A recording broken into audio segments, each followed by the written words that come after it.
मुनिवर, आपके अनमोल वचनों के कुछ अंशों को सुनकर हम आपके कृतज्ञ हैं। ऐसे उच्च विचार तो हमने जीवन में प्रथमतः ही सुने हैं। मुनिवर, हम दशरथ पुत्र राम हैं।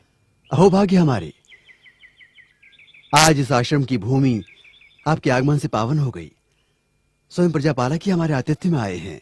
मुनिश्रेष्ठ, आप जैसे महान ज्ञानी ऋषियों के कारण ही हमारे राज्य की भूमि पावन है, किंतु आज तक आप जैसे सद्गुरु से हमारा परिचय कैसे नहीं हुआ? मुनिवर, क्या मैं पूछने की धृष्टता कर सकता हूं कि आप किस गोत्र और कुल से संबंधित हैं? अतिथि, मैं शंभूक, मैं शूद्र कुल से हूं। भ्रष्ट कर दिया शूद्र ने, पानी पिलाकर अपवित्र कर दिया हमें। छी छी, अब शरीर शुद्धि के लिए गौमूत्र छिड़कना होगा। ज्ञान की ऊंचाई पर एक नीच शूद्र? हमारा हृदय इसे स्वीकार नहीं करता। किंतु ये सत्य है राजा राम, मैं शूद्र हूं। ज्ञान की गंगा का स्पर्श मात्र ही जिनके लिए वर्जित है, उनके पास ज्ञान का भंडार असंभव।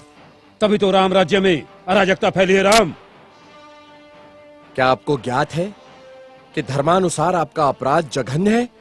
मेरा अपराध? क्या शूद्र का ज्ञान प्राप्त करना अपराध है?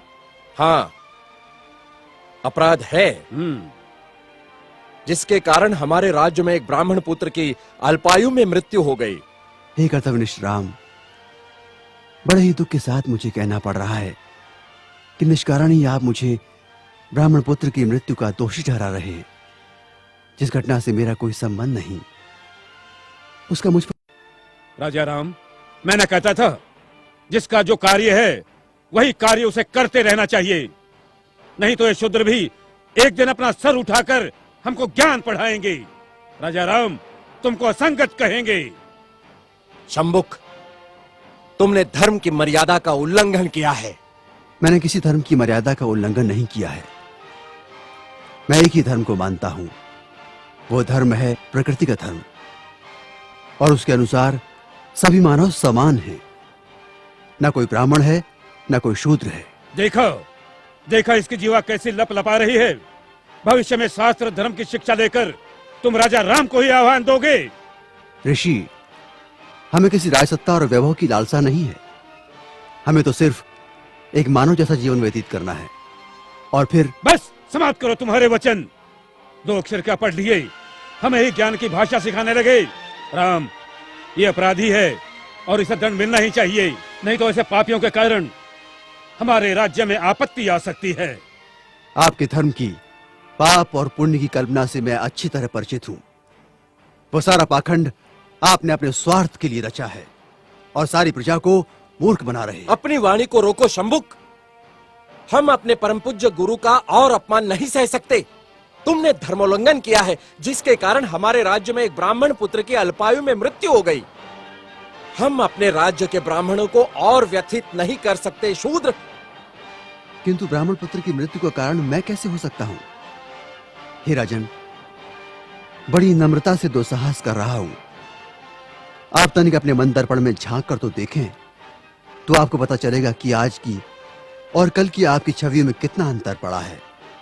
हे मर्यादा पुरुषोत्तम, राजा के अहंकार को कुछ क्षण के लिए त्याग कर तो देखो। मुझे स्वप्न में भी आशा नहीं थी कि देवताओं के मान्यवर दशरथ पुत्र राम का इतना नैतिक पतन हो जाएगा।